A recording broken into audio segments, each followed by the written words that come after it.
दोस्तों, सरस्वती एकेडमी के online platform पे एक बार फिर आपका स्वागत है। आरपीएससी फर्स्ट ग्रेड लेक्चर के अंदर जो टॉपिक हम डिस्कस कर रहे थे वो हमारा था इलास्टिसिटी। सो इलास्टिसिटी के अंदर आज हम डिस्कस करेंगे प्रत्यास्थ स्थितिज ऊर्जा या इलास्टिक पोटेंशियल एनर्जी। अब यहां पर इसके अलावा कुछ और टॉपिक हम लेंगे, तो बिना किसी देरी के मूव करते हैं आज के हमारे इस लेक्चर की तरफ।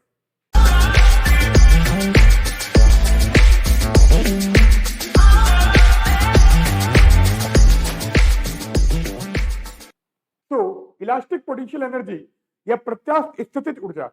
अब इलास्टिक पोटेंशियल एनर्जी एक्चुअल में क्या है? किसी वायर को आपने खींचा है तो उस केस में जैसे आप इसको खींच के छोड़ते हो उसमें रिस्टोरिंग फोर्स के कारण एक एनर्जी डेवलप होती है, एक एनर्जी स्टोर होती है जिसको हम बोलेंगे इलास्टिक पोटेंशियल एनर्जी। अब उसका फॉर्मूला यहां पर हमको निकालना है। तो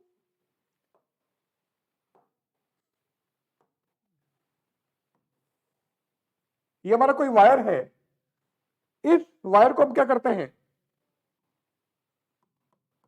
यहां पर हमने इसको रिजेक्ट कर दिया है, एक जड़ कर दिया है। इस वायर की जो लेंथ है वो हम एल मान लेते हैं। अब इस वायर को हम क्या करते हैं, खींचते हैं नीचे, ये लॉन्गिट्यूडिनल डायरेक्शन में हम फोर्स लगाते हैं और इसको एलोंगेट करते हैं, इसको एक्सपांड करते हैं, इसको स्ट्रेच करते हैं। तो यहां पर आपने फोर्स लगा दिया एफ।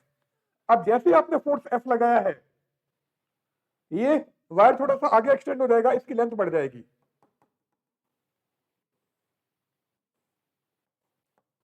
तो ये हमारा हो गया डेल्टा एल। तो डेल्टा एल एक्चुअल में क्या है? डेल्टा एल इसकी जो लेंथ एक्सटेंड हुई है वो हमारी है, एक्चुअल लेंथ इसकी एल थी। अब अगर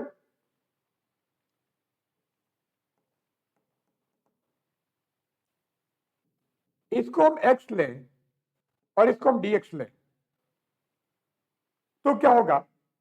अब एक्चुअल में हमारी वायर की लेंथ एल थी, आपने इसके ऊपर लॉन्गिट्यूडिनल डायरेक्शन में फोर्स एफ लगाया है और इस एफ फोर्स को लगाने पर इसकी लेंथ हमारी डेल्टा एल इंक्रीज हो गई है। तो अगर हम यंग्स मॉडुलस की बात करें तो यंग्स मॉडुलस हमारा होता है स्ट्रेस अपॉन स्ट्रेन या प्रतिबल अपॉन विकृति, ये है। तो F by A divided by L upon delta L. तो ये क्या हो गया, सॉरी इसको उल्टा कर देता हूं मैं, divided by delta L by L होता है change in length upon original length. क्या हो जाएगा? F by A into L by delta L. अब अगर फोर्स लगाने पर वायर केवल आपका एक्स एक्सटेंड होता है, एक्स इसमें प्रसार होता है, तो चेंज इन लेंथ हमारा क्या होगा? एक्स। तो इस डेल्टा एल की जगह मैं एक्स कर देता हूं, तो यहां से मेरे को वाई की वैल्यू मिल गई, y is equal to F L upon A X. ये हमारा यंग्स मॉडुलस आ गया है। अब अगर हम फोर्स की वैल्यू x की टर्म्स में निकालें तो फोर्स क्या हो जाएगा? F हो जाएगा हमारा Y A X upon L. तो वायर की लेंथ x बढ़ाने के लिए, जबकि उसकी ओरिजिनल लेंथ l थी, हमको जो फोर्स की जरूरत पड़ेगी, यदि वायर का यंग्स मॉडुलस या यंग प्रत्यास्थ गुणांक y है तो F equal to Y A X upon L, ये हमारा फोर्स आ गया। अब एक्चुअली बहुत स्लो प्रोसेस है। So this is a slow process in which F external equal to F restoring force, F external equal to F restoring. तो actual में बहुत धीमी प्रक्रिया है। तो आपने जो बाह्य बल लगाया है वो आपका प्रत्यानयन बल के बराबर होगा, रिस्टोरिंग फोर्स के बराबर होगा। So since F external equal to F restoring, क्या हो गया? बाह्य बल इक्वल टू प्रत्यानयन बल। अब रिस्टोरिंग फोर्स की बात करते हैं तो F इक्वल टू के एक्स होता है, और के हमारा क्या होता है? के एक्चुअल में एक स्प्रिंग कांस्टेंट होता है, स्प्रिंग नियतांक होता है। तो यहां से अगर हम F की वैल्यू निकालें तो F क्या हो जाएगा? के एक्स। तो F इक्वल टू के एक्स। अब एक तो हम फोर्स ये बोल रहे हैं, दूसरा फोर्स हमारा ये है। तो अगर हम यहां से स्प्रिंग कांस्टेंट निकालें, ये स्प्रिंग नियतांक के का मान निकालें, तो समीकरण 1 तथा 2 की तुलना कर देते हैं। So from equation 1 and 2, so from equation 1 and 2 K X equal to Y A X by L आ जाएगा। क्या है? K X equal to Y A X upon L. अब यहां पर आप एक्स से एक्स कैंसिल कर दो तो के की वैल्यू एक्चुअल में क्या है? Y A by L. ये हमारा क्या आ गया? के की वैल्यू आ गई, स्प्रिंग कांस्टेंट आ गया। अब एक्चुअल में हमको इलास्टिक पोटेंशियल एनर्जी निकालनी, तो उसकी हम बात करते हैं। तो अगर आपने इसको फोर्स एफ लगाने पर लंबाई में वृद्धि डीएक्स है, क्या किया? फोर्स आपने एफ लगाया, एफ फोर्स लगाने पर इसकी जो लेंथ है बहुत कम इंक्रीज होती है, वो हमारी डीएक्स इंक्रीज हो गई। तो इस केस में इसमें कितना वर्क करना पड़ेगा उसकी बात करते हैं। And this work is always stored in the form of potential energy. यही किया गया कार्य स्थिति ऊर्जा के रूप में संग्रहित होता है। So work done in increasing the length dx. So dx लंबाई बढ़ाने पर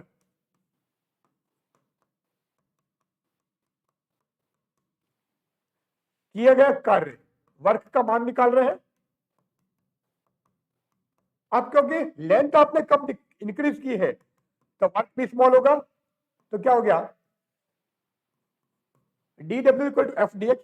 और ये जो वर्क होगा ये हमारा पोटेंशियल एनर्जी होगी, ये हमारी स्थितिज ऊर्जा होगी, जिसको हम इलास्टिक पोटेंशियल एनर्जी बोलेंगे। तो एफ की वैल्यू क्या है?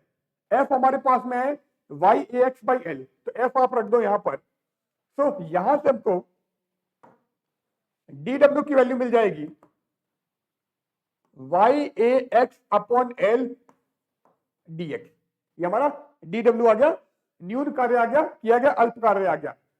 अब अगर आपको टोटल वर्क निकालना है या टोटल पोटेंशियल एनर्जी निकालनी है तो लेंथ हम 0 से डेल्टा एल तक बढ़ा देते हैं, तो उसमें टोटल वर्क आ जाएगा।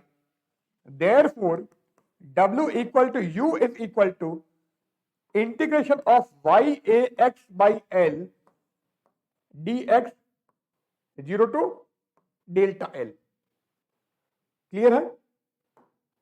नाउ कर दो इसका इंटीग्रेशन, तो U आ जाएगा वाई ए बाई एल, तो हमारा कांस्टेंट x का हो गया एक्स स्क्वायर बाई 2, और लिमिट हम बोल रहे हैं 0 to delta L.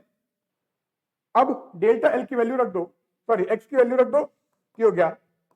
Half Y A L into delta L का स्क्वायर। ये हमारा वर्क आ गया, पोटेंशियल एनर्जी आ गई। अब हम क्या करते हैं? डेल्टा एल का मतलब चेंज इन लेंथ, एल का मतलब ओरिजिनल लेंथ।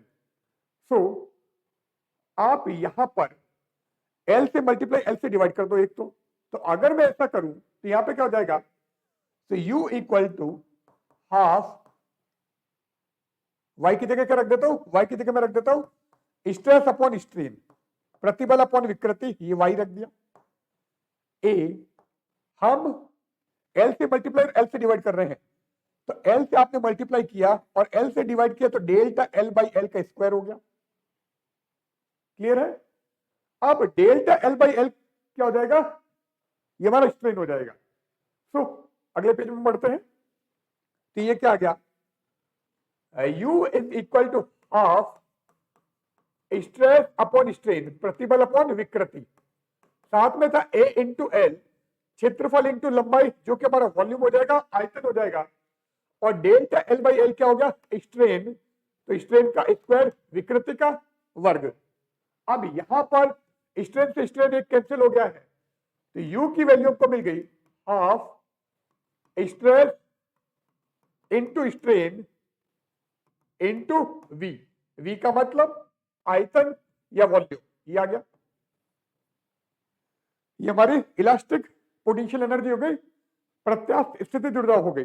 अब अगर हम एनर्जी डेंसिटी निकालें, क्या निकालें? ऊर्जा घनत्व। तो ऊर्जा घनत्व क्या होता है? ऊर्जा अपॉन आयतन। Energy density is actually energy upon volume. तो एनर्जी डेंसिटी आ जाएगा, ये ऊर्जा घनत्व आ जाएगा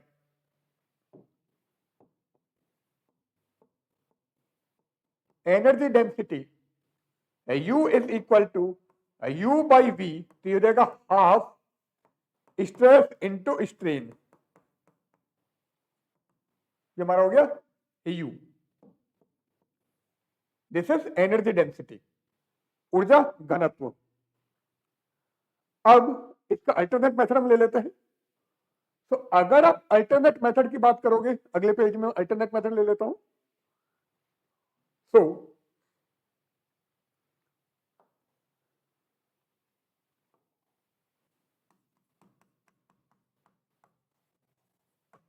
अल्टरनेट मेथड,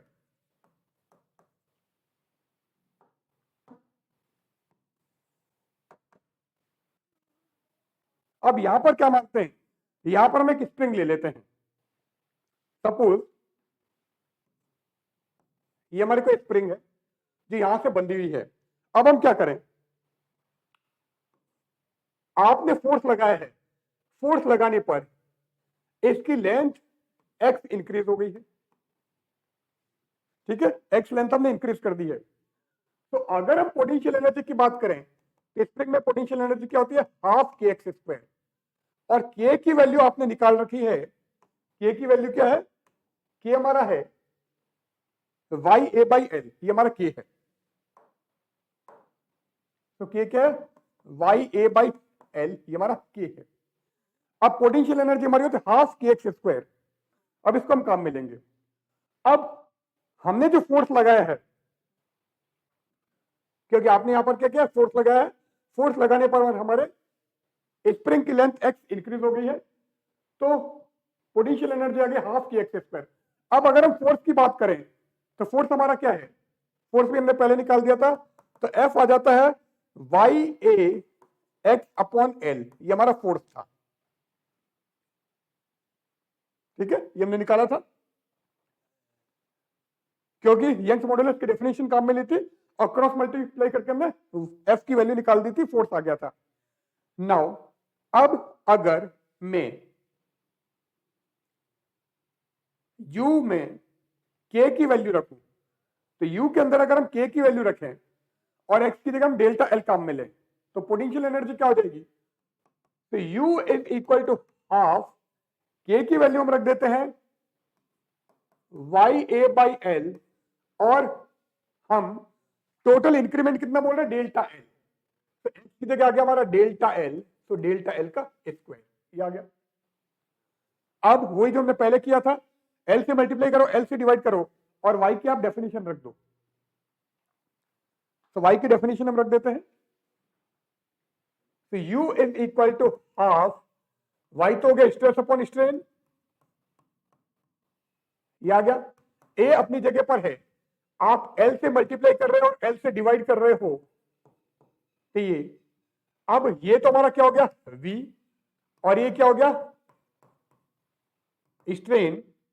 तो u यहां से आ गया हाफ स्ट्रेस अपॉन स्ट्रेन, प्रतिबल अपॉन विकृति, इंटू आयतन इंटू स्ट्रेन स्क्वायर, कैंसिल कर दो, तो ये आपका एक कैंसिल हो गया। तो यहां से u हमको मिल गया half stress into strain into v, ये हमारे इलास्टिक पोटेंशियल एनर्जी आ गई। और एनर्जी डेंसिटी निकालनी है तो v से डिवाइड कर दोगे, देयरफॉर u आ जाएगा जो कि कैपिटल U बाई v था, हाफ स्ट्रेस इंटू स्ट्रेन, ये हमारे एनर्जी डेंसिटी आ गई, ऊर्जा घनत्व हमको मिल गया है।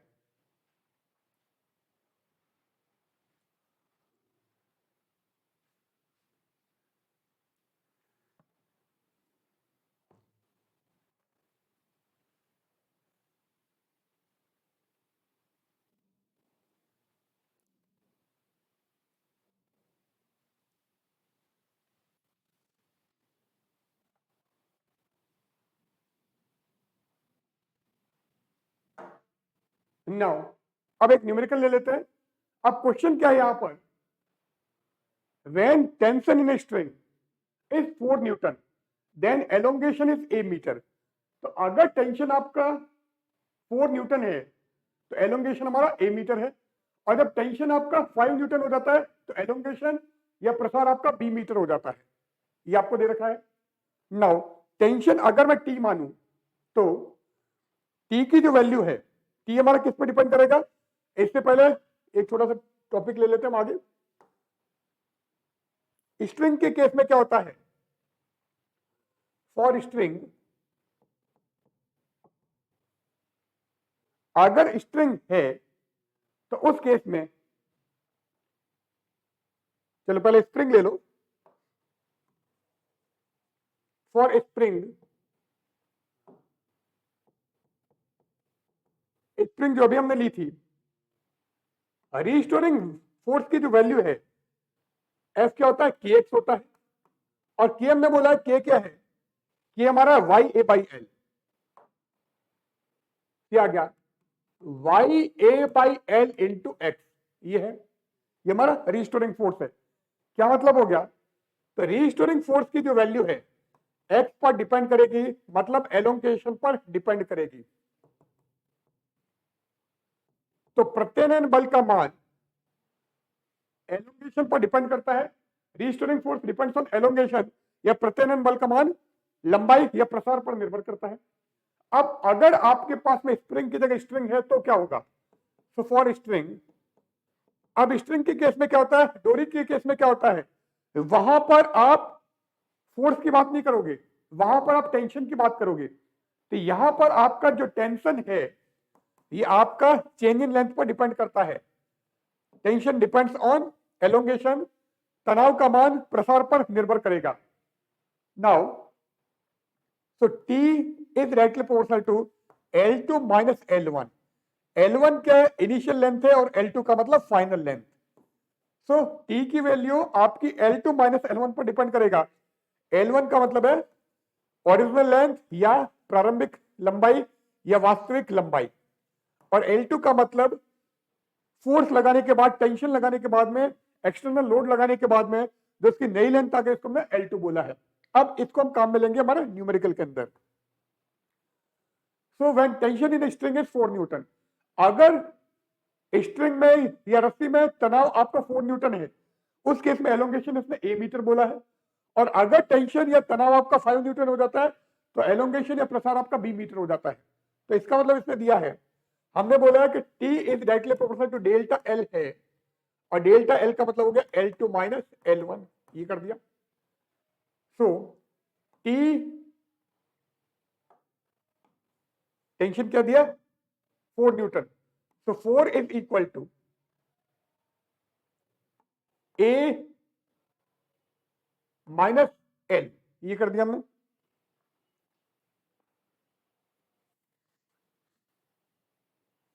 L आपकी ओरिजिनल लेंथ हमने मान ली है, L हमारी ओरिजिनल लेंथ है, वास्तविक लंबाई। जब आपने टेंशन 4 लगाया है तो इसकी नई लंबाई A हो गई, तो A माइनस L, साथ में क्या दिया है 5 is equal to B minus L। अब अगर मैं दोनों को ऐड करूं तो क्या जाएगा, 9 is equal to A plus B minus 2L। तो यहां से अगर हम L निकालें तो L के पहले 2L क्या हो जाएगा, 2L हो जाएगा हमारा A प्लस B माइनस 9, और यहां से आपको L मिल गया 1/2 A plus B minus 9। Clear है।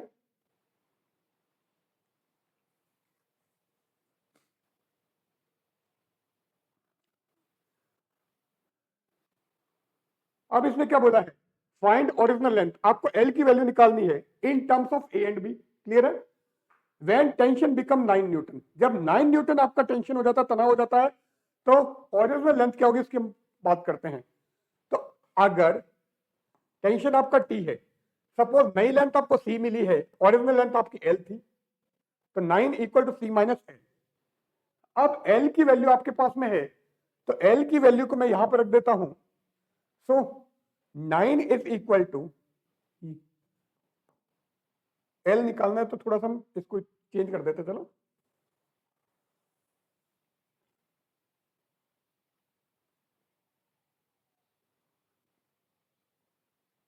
ना ना यहीं पे रख दो, क्योंकि L तो आपका हट जाएगा, तो यहां पर डायरेक्ट रख दो। इस L की वैल्यू को मैं यहां पर रख देता हूं, तो ये क्या हो गया, 9 is equal to C minus half A plus B minus L, sorry minus 9। अब C की वैल्यू हम निकाल देते हैं। तो अगर आपको C निकालना है 9 को उधर लेके जाओ तो C इक्वल टू इधर ले जाते हैं 9 plus half A plus B minus 9, ये हो गया। अब 9 माइनस 9/2 तो प्लस का 9/2 बच जाएगा, तो C क्या हो गया, C equal to half A plus B plus 9। Answer check कर देते हैं, तो ये वैल्यू आ रही है A half A plus B plus 9, तो ये हमारे आंसर आ गया। तो क्या क्या बोला, find elongation in this condition. जब आपने 9 न्यूटन का टेंशन लगाया है उस केस में ओरिजिनल लेंथ की value A B and B की टर्म्स में निकालनी है, वो हमने निकाल दिया है। देन क्योंकि दोनों को ऐड कर दिया टोटल 9 न्यूटन हो गया, तो एलोंगेशन आ गया हमारा, सॉरी ओरिजिनल लेंथ हमारी ये आ गई। और इस केस में आपका कंडीशन, इस कंडीशन में एलोंगेशन क्या होगा वो भी हमने निकाल दिया है।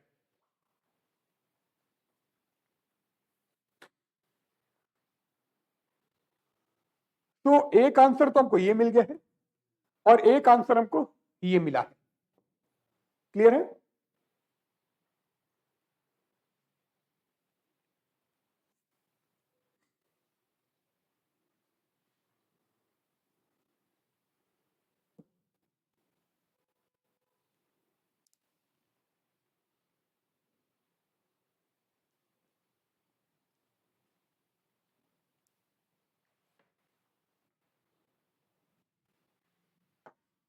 Now wires in series and in parallel, श्रेणी क्रम तथा समांतर क्रम में तार।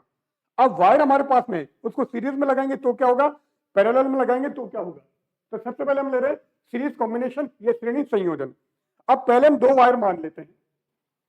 तो हमारे पास में कोई दो वायर है, एक वायर हमारे पास में ये है एंड दूसरे वायर की अगर बात करें तो दूसरा वायर हमारे पास में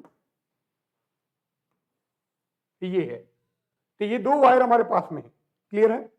अब यहां पर हम वायर की लेंथ तो L है, दोनों वायर सेम लेंथ के मान लेते हैं, या लेंथ आप L1 L2 ले लो, चलो दोनों सेम ही मान लेता हूं मैं। अब साथ में इसका यंग्स मॉडुलस मेरा y1 है, इसका y2 है, एरिया ऑफ क्रॉस सेक्शन इसका भी A है और इसका भी A है। ठीक है? अब y का फॉर्मूला आपको पता है, तो y का फॉर्मूला या k की हम बात कर रहे हैं, k हमारा क्या है, k था y/l, तो k is equal to k है ya/l, k ya/l है, तो y1 क्या हो गया, k1a/l एंड y2 हो गया हमारा k2a/l।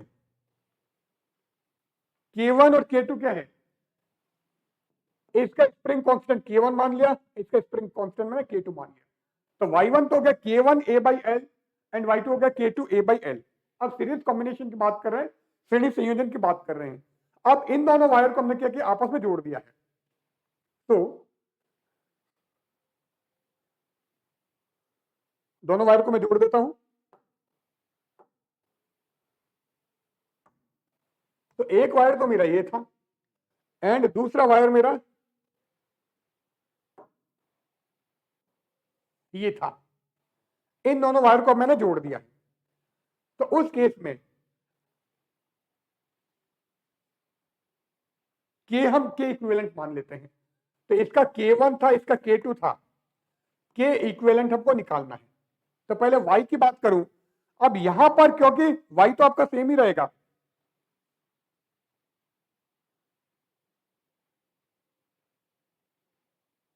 एक मिनट, y1 y2 k है, ये गलत लिख दिया मैंने, सही कर दो इसको।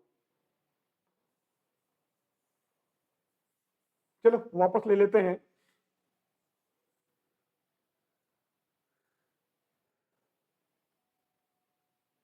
अब k की हम बात कर रहे थे, मैंने y लिख दिया था गलती से। k1 की बात करोगे तो k1 क्या होगा, k1 हमारा हो जाएगा k1 equal to y1a/l and k2 equal to y2a/l। ये हमारा k1 k2 है।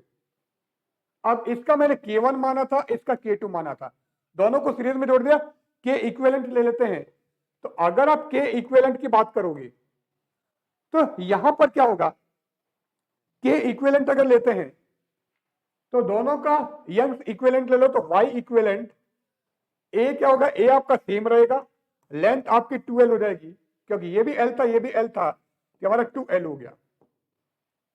तो के इक्विवेलेंट की वैल्यू हो जाएगी y equivalent a upon 2l। अब सीरीज में क्या होता है, श्रेणी क्रम में क्या होगा, 1 by K equivalent is equal to 1 upon k1 plus 1 upon k2 होता है। अब k1 k2 के इक्विवेलेंट सबकी वैल्यू पता है तो रख दो, यहां से y के इक्विवेलेंट क्या रहा है, y equivalent a by 2l, तो होगा 2l upon y equivalent into a is equal to k1 हमारा वो है, तो ये हो जाएगा l upon y1a plus l upon y2a, ये आ गया। अब आप l अपॉन a को कॉमन लेके कैंसिल कर दो, तो ये हो गया 2 upon y equivalent is equal to 1 upon y1 plus 1 by y2।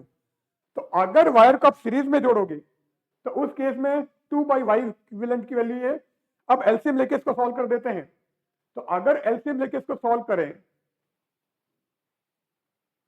LCM लेके इसको मैं सॉल्व करता हूं, चलो, तो ये आ जाएगा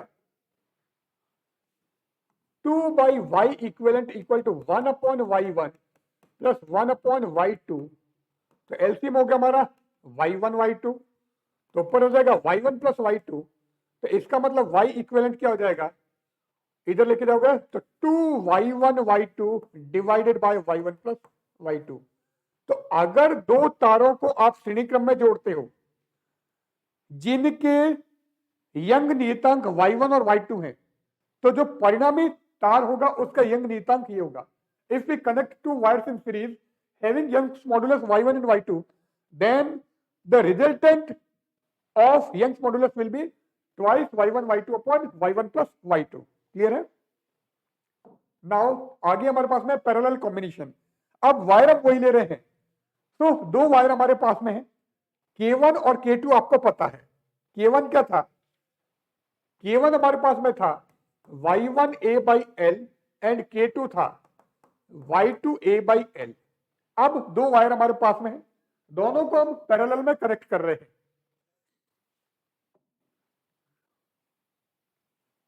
तो एक वायर तो हमारा ये है एंड दूसरा वायर जो है, एक वायर मेरा ये है। क्लियर है? अब हम इसके लिए तो K1 और इसके लिए K2 की बात कर रहे हैं। अब यहां पर क्या होगा, दोनों की लेंथ आपकी सेम रहेगी, बट ये हो जाएगा आपका ट्वाइस ए। क्लियर है? अब यहां पर अगर आप y इक्विवेलेंट लोगे, k इक्विवेलेंट की बात करें पहले हम, तो अगर हम यहां पर k इक्विवेलेंट लें तो k इक्विवेलेंट क्या हो जाएगा, y equivalent 2a upon l, ये हो गया। अब सीरीज में क्या होता है, सीरीज में k equal to k1 plus k2 होता है, सॉरी पैरेलल में k equal to k1 plus k2 होता है।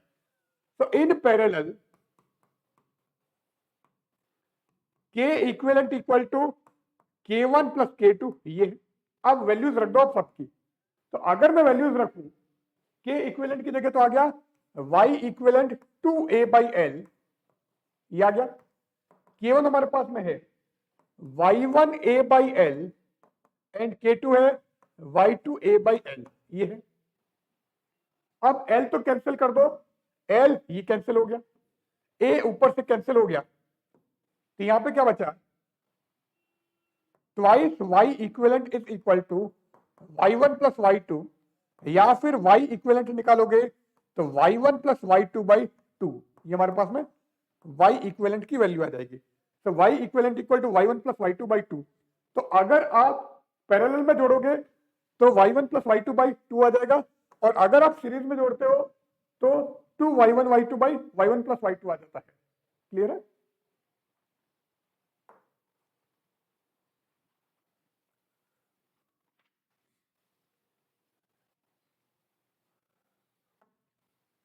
ना नेक्स्ट हमारे पास में पॉइजन्स रेशियो या पॉइसन अनुपात। अब पॉइजन्स रेशियो एक्चुअल में है क्या है, हमारे पास में कोई वायर है,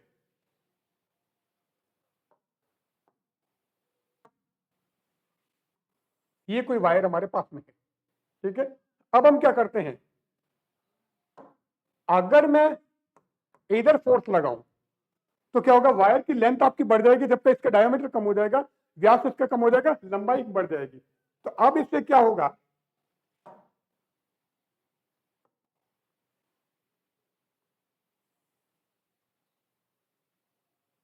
ये इस तरह से हो जाएगा, ठीक है। तो यहां पर लंबाई बढ़ गई है और व्यास आपका कम हो गया, रेडियस कम हो गया, डायमीटर कम हो गया, तो लेंथ एल, तो ये हमारा था आर, ठीक है। अब आपने इसको खींचा तो ये लेंथ आपकी डेल्टा एल बढ़ गई, जबकि रेडियस उसका कम हो गया, डेल्टा आर कम हो गया है, ये हमारा डेल्टा आर कम हो गया। तो अगर वायर की लेंथ बढ़ेगी तो उसका रेडियस कम हो जाएगा, व्यास कम हो जाएगा, डायमीटर कम हो जाएगा, त्रिज्या कम हो जाएगी। और अगर इसकी लेंथ कम होगी तो डायमीटर हमारा कम हो सॉरी बढ़ जाएगा। तो लेंथ बढ़ेगी, डायमीटर कम, लेंथ घटेगी, डायमीटर बढ़ेगा। तो सिग्मा हमारा क्या होता है, सिग्मा होता है lateral strain upon longitudinal strain, longitudinal strain क्या हो गया, अनुप्रस्थ विकृति अपॉन अनुदैर्ध्य विकृति, अनुप्रस्थ विकृति अपॉन अनुदैर्ध्य विकृति, अनुदैर्ध्य विकृति। अब लेटरल स्ट्रेन और लॉन्गिट्यूडनल स्ट्रेन का जो रेशियो है, अनुप्रस्थ विकृति और अनुदैर्ध्य विकृति का जो अनुपात है, वो हर केस में कांस्टेंट रहेगा, ये आपका चेंज नहीं होगा, डिपेंड करेगा कि आपका कौन सा वायर है, कौन से मटेरियल है। तो सिग्मा हमारा क्या है, lateral strain upon longitudinal strain. अब एक्चुअल में क्या हो रहा है, अगर लेंथ हमारी इंक्रीज हो रही है, तो अगर लॉन्गिट्यूडनल स्ट्रेन आपका बढ़ रहा है तो लेटरल स्ट्रेन आपका क्या होगा, घटेगा। तो minus delta R by R divided by delta L by L, ये हमारा सिग्मा आ गया। और ये हमारे क्या डायमेंशनलेस क्वांटिटी है, क्योंकि ये भी स्ट्रेन है और ये भी स्ट्रेन है, तो सिग्मा हमारा क्या होता है, डायमेंशनलेस या विमाहीन। तो सिग्मा विमाहीन राशि है। तो if delta L by L is greater than zero, positive है, इसका मतलब डेल्टा आर बाई आर आपका लेस देन जीरो होगा, और इससे क्या आ जाएगा, so sigma is positive. And if delta L by L is negative, तो क्या हो जाएगा, इससे डेल्टा आर बाई आर आपका पॉजिटिव होगा, और यहां से भी आपका सिग्मा पॉजिटिव आएगा। तो कोई भी मटेरियल ले लो, हर केस में सिग्मा की वैल्यू पॉजिटिव होती है। तो प्रैक्टिकल वैल्यू इसकी पॉजिटिव होती है, थ्योरेटिकल वैल्यू आपकी नेगेटिव हो सकती है या होगी। तो प्रैक्टिकल तो आपकी पॉजिटिव है, जबकि थ्योरेटिकल वैल्यू आपकी पॉजिटिव नेगेटिव दोनों पॉसिबल है। सो प्रैक्टिकल तो क्या होगा, पॉजिटिव, और थ्योरेटिकल में भी नेगेटिव।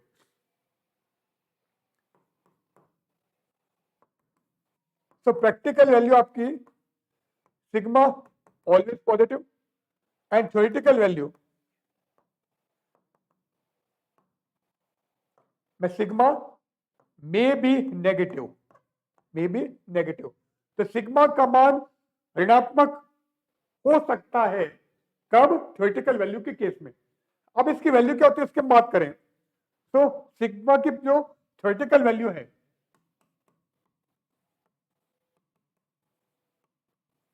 वो तो होती है आपकी 0.5 एंड -1 के बीच में, जबकि प्रैक्टिकल वैल्यू की बात करोगे तो हर केस में आपकी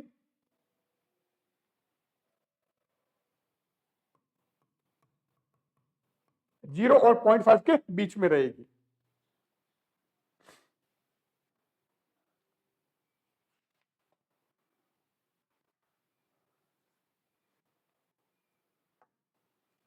नाउ अगला क्वेश्चन हमारा है क्या, यहां पर length of a wire is increase by 1%। तो लेंथ आप 1% इंक्रीज करते हो, पॉइजन रेशियो आपका 1/4 है, सिग्मा की वैल्यू 1/4 है। Then find the percentage change in volume of wire. तो वायर का परसेंटेज चेंज निकालना है, वायर के वॉल्यूम का परसेंटेज चेंज निकालना है। अब यहां पर एक्चुअल में क्या हो रहा है, लेंथ इंक्रीज हो रही है, एल इंक्रीज हो रहा है, इसका मतलब क्या होगा, आर हमारा डिक्रीज होगा। लंबाई बढ़ रही है तो आर का मान घटेगा, डिक्रीज होगा। क्लियर है? तो डेल्टा एल बाई एल हमारा पॉजिटिव है, जबकि डेल्टा आर बाई आर हमारा नेगेटिव है। तो डेल्टा एल बाई एल तो हमारा positive and delta R by R क्या है, नेगेटिव है। अब इसने बोला है if length of a wire is increase by 1%। अब लेंथ 1% इंक्रीज हो रही है, इसका मतलब लेंथ की वैल्यू आपकी 5% से कम है। तो हियर चेंज क्या है, चेंज आपका 5% से कम है, 1% ही हो रहा है। तो अगर चेंज 5% से कम है तो हम एरर एनालिसिस काम में ले सकते हैं। So we use error analysis technique, error method. तो वी यूज एरर मेथड। तो यहां पे हम एरर एनालिसिस मेथड काम में ले रहे हैं। एरर एनालिसिस मेथड क्या काम में ले रहे हैं, त्रुटि का जो एनालिसिस है, जो मैं पहले बता रखा है, उसको हम काम में लेंगे। तो एरर एनालिसिस मेथड हम काम में लेंगे। तो अगर हम वॉल्यूम की बात कर रहे हैं तो वॉल्यूम हमारा क्या होता है, वायर का वॉल्यूम अगर लें तो पाई आर स्क्वायर एल, ये हमारा वॉल्यूम है। क्या होता है, क्षेत्रफल इंटू लंबाई। अब यहां से अगर मैं delta V by V into 100% की बात करता हूं तो क्या हो जाएगा, twice minus delta R by R into delta L by L, ये भी आपका परसेंट में आ जाएगा, इंटू 100 आप कर दो। चलो इसको पहले सिंपल ही कर देता हूं, ये डेल्टा वी बाई वी की वैल्यू हमारी ये आ गई। अब परसेंट की बात करें तो डेल्टा वी बाई वी 100%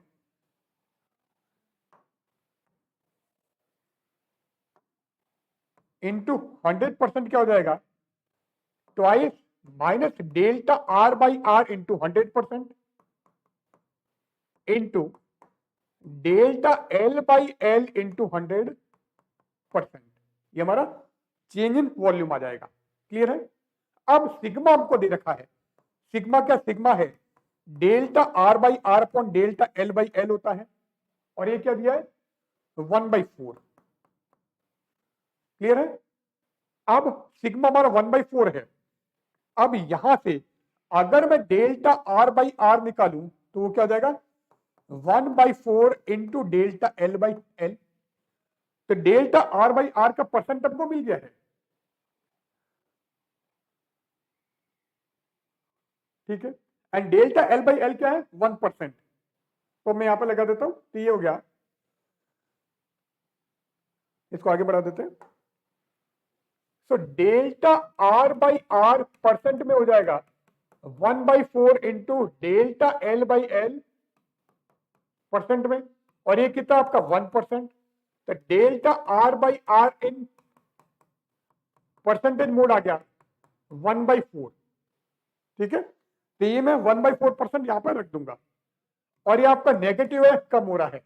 अब आप क्या करोगे, यहां पर वैल्यू रख दो डेल्टा आर बाई आर 1/4%। ठीक है, ये रख देते, और ये हमारा 1% है, तो डेल्टा वी बाई वी हो जाएगा। So plus minus delta V by V into 100%, क्योंकि एरर आपकी प्लस माइनस दोनों होती है, तो यहां पर हमको हिसाब से प्लस माइनस लेके चलना था, ये करना था। तो ये हो जाएगा delta V by V into 100% equal to twice, यहां पर हम रख देते हैं 1/4%, और डेल्टा एल बाई एल आपका क्या है 1%, मल्टीप्लाई कर देगा। हाँ, एरर हमेशा ऐड होती है, तो यहां पर आपको सही करना पड़ेगा, ये गलत हो गया है, ये प्लस और ये भी प्लस। सो यहां पर अगर लेंगे तो ये प्लस ये 1%, तो ये क्या हो गया, ये हो गया -1/2 और 1, ये हो गया 1/2%। तो वॉल्यूम में चेंज हो जाएगा 1/2%। क्लियर है? तो this will be our answer. तो ये ध्यान रखना कि ये एरर आपकी हमेशा पॉजिटिव होती है, सॉरी ऐड होती है, मल्टीप्लाई नहीं होती। तो अगर दो क्वांटिटी है तो उनकी एरर ऐड होगी, दो क्वांटिटी सब्ट्रैक्ट हो रही है तो भी ऐड होगी, और मल्टीप्लाई डिवाइड हो रही है तो भी एरर हमारी ऐड होगी। तो एरर हमेशा हमारी ऐड होती है।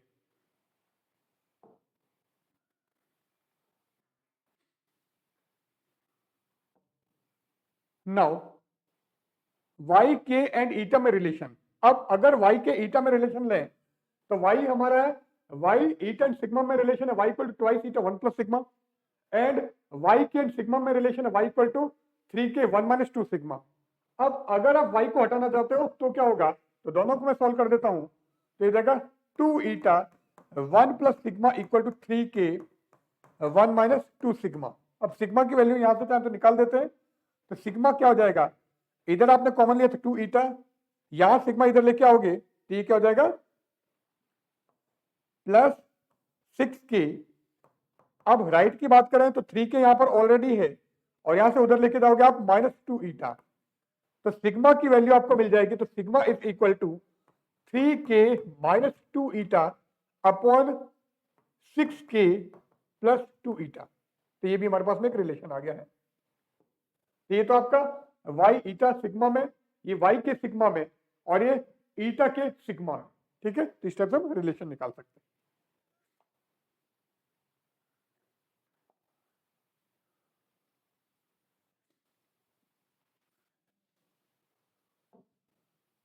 अब अगला टॉपिक हमारा है variation in density of liquid with pressure. तो दाब के साथ द्रव के घनत्व में परिवर्तन। अब दाब के साथ द्रव के घनत्व में परिवर्तन क्या होगा, कैसे होगा, वो हमको डिस्कस करना है।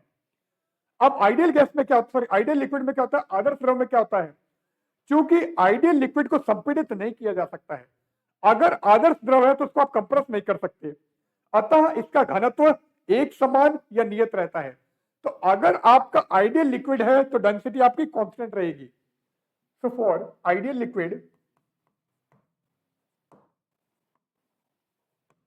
फॉर आइडियल लिक्विड रो आपका कांस्टेंट रहता है, चेंज नहीं होता है। ठीक है, घनत्व हमारा समान रहता है। अब कोई हम लिक्विड ले रहे हैं जिसका जो मास है वो हम m मान लेते हैं। तो माना द्रव का द्रव्यमान m है, मास लिक्विड का हम m मान रहे हैं। अब यदि इसके संपीड़ित करें तो इसके आयतन में परिवर्तन करें तो भी m का मान परिवर्तित नहीं होगा, क्योंकि आपका घनत्व सेम रहता है। तो इसका मतलब रो हमारा m/v है। अब हम बोल रहे हैं कि m हमारा कांस्टेंट रहता है, तो rho is inversely proportional to m, sorry v, क्योंकि m हमारा क्या है, कांस्टेंट रहता है।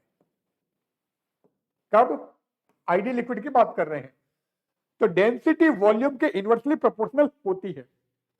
अब अगर हम v बढ़ाते हैं तो रो की वैल्यू आपकी कम होगी। तो इफ वी इंक्रीज v, यदि हम v बढ़ाते हैं, आयतन बढ़ाते हैं, देन रो विल डिक्रीज, तो द्रव्य घनत्व घटेगा। अगर आयतन बढ़ेगा तो घनत्व घटेगा, v इंक्रीज होगा तो डेंसिटी आपकी डिक्रीज होगी। अब यहां पर अगर वॉल्यूम v है, डेंसिटी हम रो मान लेते हैं, अगर वॉल्यूम आपने बढ़ाया तो डेंसिटी आपकी सपोज रो डैश होगी। क्लियर है? जैसे जैसे आपका वॉल्यूम बढ़ेगा डेंसिटी हमारी कम हो जाएगी, घट जाएगी। सो अगर रो अपॉन रो डैश की बात करें तो रो बाई रो डैश क्या हो गया, उल्टा आ जाएगा, v plus dv by v, ये हो गया। इसका मतलब ये हो गया 1 प्लस dv बाई v, ये हो गया। अब यहां से आप रो डैश की वैल्यू निकाल दो, तो रो डैश क्या हो जाएगा, तो rho dash equal to rho upon 1 plus dv by v, ये हमारा घनत्व आ गया रो डैश आ गया, तो रो डैश हो गया rho upon 1 plus DV by V. अब अगर बल्क मॉडुलस की टर्म्स में लिखना चाहें तो वो क्या होगा, तो रो डैश हमने लिखा है, रो डैश हमारा है rho divided by 1 plus DV by V, ये आ गया। अब बल्क मॉडुलस की बात करते हैं, तो बल्क मॉडुलस हमने कल डिफाइन किया था, तो ये क्या होता है minus DP upon DV by V, ये होता है। तो आप डीवी बाई वी की जगह क्या रख सकते हो, माइनस डीपी बाई की, ठीक है। तो डीवी बाई वी की जगह आप ये रख दो यहां पर, तो बल्क मॉडुलस की टर्म्स में हमको रो डैश की वैल्यू मिल जाएगी। तो रो डैश क्या आ जाएगा, तो rho dash is equal to rho divided by 1 minus DP by V. So this will be the density at any volume। तो किसी भी आयतन पर घनत्व का मान आप यहां से निकाल सकते हो।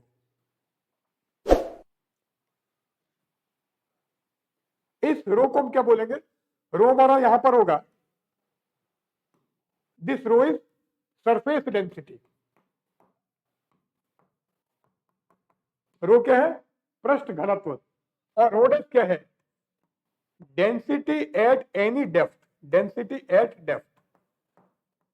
तो गहराई पर घनत्व हमने रो डैश माना है, और पृष्ठ घनत्व या सतह पर घनत्व हमने रो माना है। तो rho dash equal to rho upon 1 minus DP by V. तो प्रेशर डिफरेंस आपको पता होना चाहिए।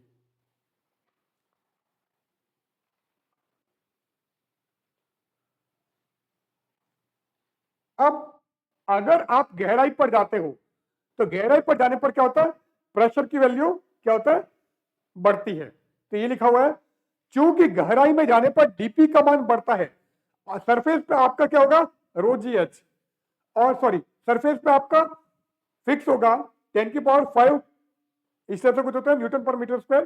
तो सरफेस पे तो आपका फिक्स है, जैसे जैसे अंदर जाओगे गहराई पे जाओगे तो आपका प्रेशर बढ़ेगा, तो रो जी एच एक्स्ट्रा आ जाएगा उसमें एटमोस्फेरिक प्रेशर में। तो गहराई में जाने पर डीपी का मान बढ़ता है, और डीपी बढ़ेगा तो रो डैश का मान भी बढ़ेगा, क्योंकि डीपी अगर बढ़ता है तो 1 माइनस वैल्यू बढ़ रही है, इसका मतलब ये टोटल वैल्यू कम हो रही है, और ये कम हो रही है, इसका मतलब रो डैश की वैल्यू बढ़ेगी। तो गहराई पर क्या होगा, गहराई पर जाने पर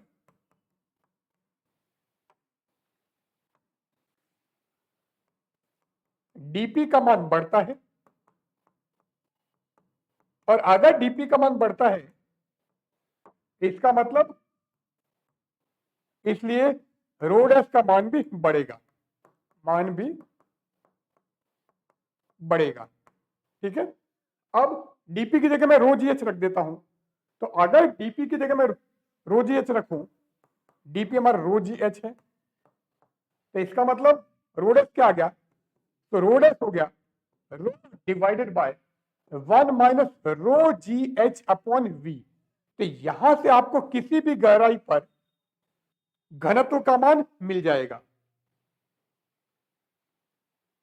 एक मिनट, थोड़ा सा गड़बड़ हो रहा है, ये डीपी बाई के हमको रखना था, हम गलती से वी रखते आ रहे हैं, ये हमारा के है ना,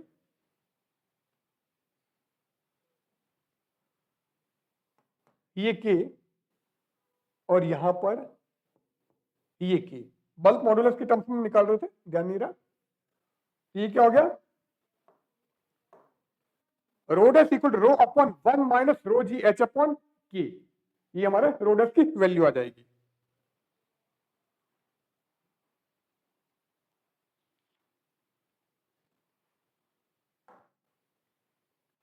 नेक्स्ट हम ले रहे हैं स्ट्रेस स्ट्रेन कर्व या प्रतिबल विकृति वक्र। अब प्रतिबल विकृति वक्र हम यहां पर ड्रॉ कर देते हैं, इसका पूरा लेक्चर हमने अलग से ले रखा है, तो वो भी आप देख सकते हो। प्रतिबल विकृति वक्र अब क्या है, यहां पर हमारे पास में एक वायर है, ये हमारे पास में वायर है।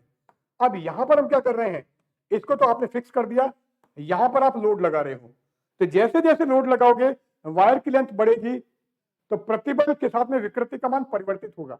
अब अगर मैं प्रतिबल और विकृति के मध्य वक्र खींचूं, स्ट्रेस एंड स्ट्रेन के बीच में कर्व खींचूं, तो क्या होगा, तो पहले तो क्या होगा, यहां पर ये प्रोपोर्शनल होगा, इसको मैं ओ मान लेता हूं, और इस पॉइंट को मैं पी बोल देता हूं। इसके बाद में जाओगे तो इस टाइप से चेंज होगा और लास्ट में ये इधर चला गया और फिर ये टूट जाएगा। तो ओ हो गया, पी हो गया, यहां पर हम क्यू मान लेते हैं, ये क्यू, इधर आर मान लिया और इधर एस मान लिया है। इधर हमारा स्ट्रेन है, विकृति है, और यहां पर आपका स्ट्रेस है, प्रतिबल है। तो प्रतिबल और विकृति के मध्य वक्र हम खींच रहे हैं। अब शुरू में आपने क्या किया है, जैसे जैसे आपने लोड बढ़ाया है, प्रतिबल बढ़ाया है, तो विकृति आपकी बढ़ रही है, प्रोपोर्शनल आ रहा है। तो ये तो हमारा प्रोपोर्शनलिटी है।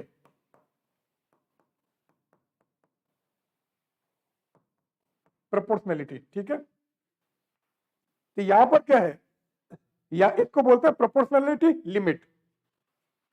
तो ओपी हमारा हो गया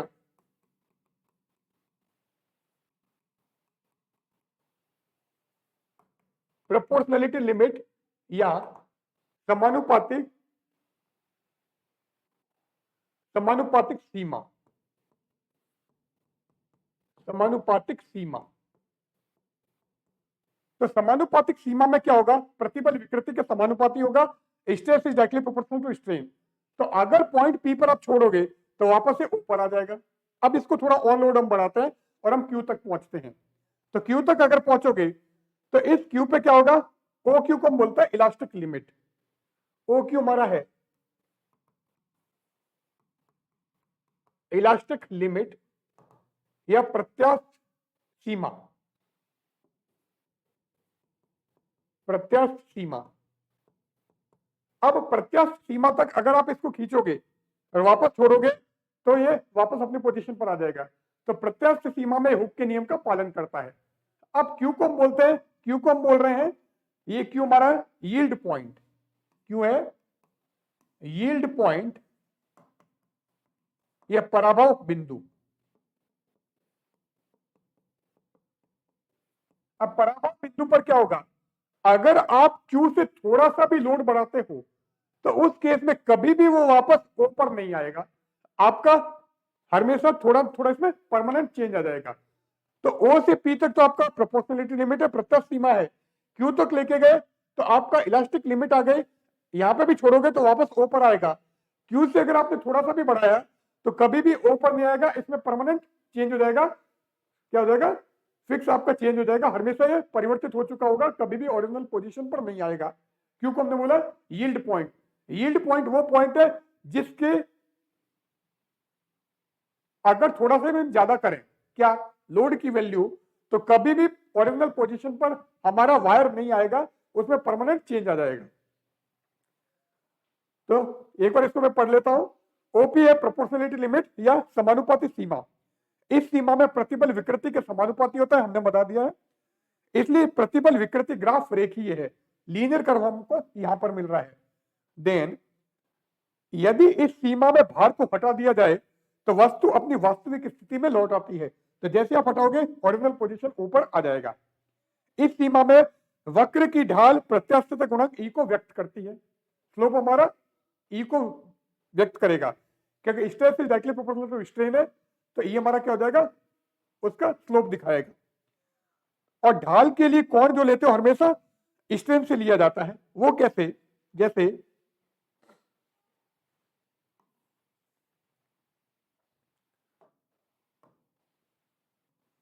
ये हमारे पास में दो वायर है। अब यहां पर इस वायर के को मैं 1 मानता हूं, इसको मैं 2 मानता हूं, इसका यंग्स मॉडुलस y1, इसका यंग्स मॉडुलस y2। अब इधर मैं क्या कर रहा हूं, इधर मैं स्ट्रेस मान के चल रहा हूं और इधर मेरा स्ट्रेन है।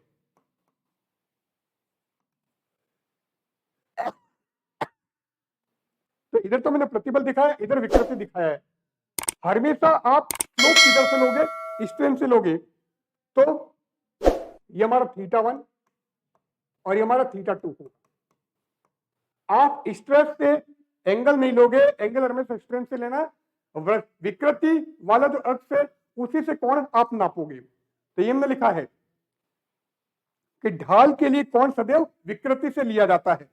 तो यहां से क्लियर है कि y2 की वैल्यू y1 से ज्यादा होगी, क्योंकि θ2 की वैल्यू θ1 से ज्यादा है। नाउ OQ, OQ आगे इसको हमने बोला इलास्टिक लिमिट या प्रत्यास्थ सीमा। पी क्यू प्रत्यास्थ सीमा के भीतर है परंतु आनुपातिक या समानुपातिक सीमा से बाहर है। अब पी क्यू हमारा है तो इलास्टिक लिमिट में, पर प्रोपोर्शनलिटी लिमिट से बाहर आ गया है, इसलिए यहां पर ये एज इट इज नहीं आएगा, थोड़ा सा टाइम लेगा। तो पी क्यू प्रत्यास्थ सीमा के भीतर है परंतु समानुपातिक सीमा में नहीं है। पी क्यू क्षेत्र में वक्र रेखीय नहीं है। ओ से पी तो आपका लीनियर है, पर पी क्यू में रेखीय नहीं है। परंतु इस क्षेत्र में भार को हटाने पर वस्तु अपनी वास्तविक स्थिति प्राप्त कर लेगी, परंतु यह परिवर्तन रेखीय नहीं होगा, अरेखीय होगा, क्योंकि यह अरेखीय उसके बाद में यह आपका रेखीय था। तो क्यू पर अगर आप भार हटाओगे तो भी ओ पर आ जाएगा, पर क्यू से अगर थोड़ा सा भी बढ़ाया तो कभी भी ओ पर नहीं आएगा। क्यू को हमने बोला था यील्ड पॉइंट या पराभव बिंदु। पराभव बिंदु भी मैंने बता दिया है, वह बिंदु जिसके पश्चात इलास्टिक लिमिट समाप्त हो जाती है, अर्थात वस्तु वास्तविक आकृति प्राप्त नहीं करती है, उसमें कुछ न कुछ हमेशा चेंज आ जाएगा। तो वह अपनी वास्तविक आकृति तथा आकार भार के हटाने पर भी प्राप्त नहीं कर सकती, पराभव बिंदु कहलाता है। नाउ क्यू आर की बात करते हैं। क्यू आर हमारा है प्लास्टिक रेंज। क्यू आर को हमने बोला है प्लास्टिक रीजन।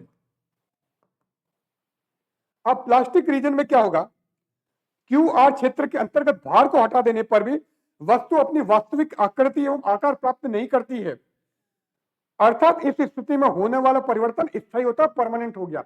अब क्यू के अगर आप आगे बढ़ोगे तो आप एस पे पहुंचोगे और धीरे धीरे आपकी इसकी वायर की लंबाई अपना बढ़ेगी और लास्ट में जाके टूट जाएगा।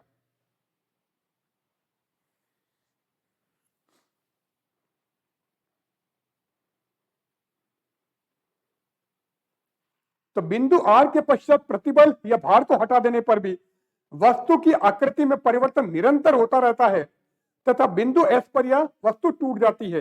इस एस को हमने बोला है बिंदु आर के संगत स्ट्रेस हमारा ब्रेकिंग स्ट्रेस होगा। आर के संगत जो स्ट्रेस है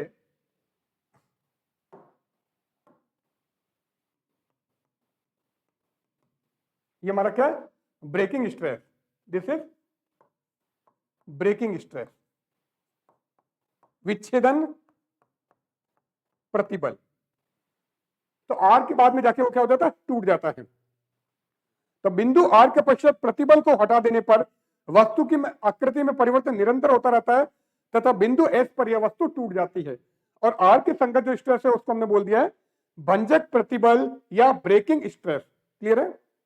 अब दो डेफिनेशन और है, ब्रिटल एंड डक्टाइल। अब ब्रिटल क्या है, इसका प्लास्टिक रीजन वाला क्षेत्र कम होता है। ब्रिटल में प्लास्टिक रीजन वाला क्षेत्र कम होगा क्योंकि वस्तु हमारी टूट जाएगी, अर्थात क्यू आर तथा एस बिंदु पास पास होते हैं। तो ब्रिटल में आपका क्या है, प्लास्टिक रीजन कम होता है, तो क्यू आर एस बिल्कुल पास पास में होते हैं, क्योंकि हमने क्या बोला है, क्यू से आर वाला जो रीजन है वो हमारा प्लास्टिक रीजन है। प्रत्यास्थ सीमा के बाहर आते ही ये पदार्थ टूट जाते हैं, जबकि दूसरा होता है डक्टाइल। डक्टाइल में प्रत्यास्थ सीमा के बाहर नहीं टूटेगा, कुछ टाइम लेगा। तो आपको जो चद्दर बनाती है वो हमारे डक्टाइल की बनाते हैं, ब्रिटल की चद्दर नहीं बनती है। ब्रिटल या भंगुर क्या होता है, टूट जाता है, जबकि उसको आप फ्लैट कर सकते हो, चद्दरें उससे बना सकते हो।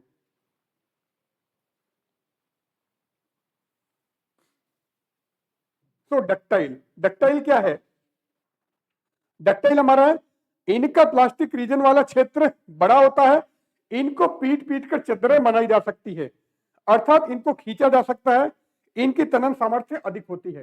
तो ब्रिटल की तो तनन सामर्थ्य कम होती है, जैसे आप इसको मारोगे ये टूट जाएगा, जबकि डक्टाइल की तनन सामर्थ्य अधिक होती है, तो इसको पीट पीट कर हम चद्दर बना सकते हैं। तो हमारा चद्दर की फॉर्म में भी यहां से मिल सकता है। अब एक लास्ट डेफिनेशन और है, इलास्टोमर्स। इलास्टोमर क्या है, वे पदार्थ जिनमें प्लास्टिक रीजन लगभग अनुपस्थित होता है। तो जिसमें प्लास्टिक रीजन आपका बिल्कुल नहीं होता है, ये लगभग अनुपस्थित होता है, उसको हम बोल रहे हैं इलास्टोमर या प्रत्यास्थलक। तो प्रत्यास्थलक क्या है, वे पदार्थ जिनमें प्लास्टिक रीजन लगभग अनुपस्थित होता है लेकिन प्रकृति में प्रत्यास्थ होते हैं। जैसे हम रबर की बात करते हैं तो इसमें प्लास्टिक रीजन नहीं होता है, तो ये प्रतिबल विकृति वक्र में हुक्स लॉ का पालन नहीं करते हैं। एग्जांपल दे दिया रबर, तो रबर में प्लास्टिक रीजन लगभग अनुपस्थित होता है, तो ये हमारा क्या है, इलास्टोमर्स, ये प्रत्यास्थलक। तो यहां पर आज का हमारा टॉपिक एंड होता है। आज हमने क्या किया है, आज हमने इलास्टिक पोटेंशियल एनर्जी डिस्कस की है, स्ट्रेस स्ट्रेन कर्व डिस्कस किया है, और अगर आपके वायर पैरेलल में जोड़ोगे या सीरीज में जोड़ोगे तो क्या होगा ये भी हमने डिस्कस किया है। तो अगले लेक्चर में फिर मिलते हैं।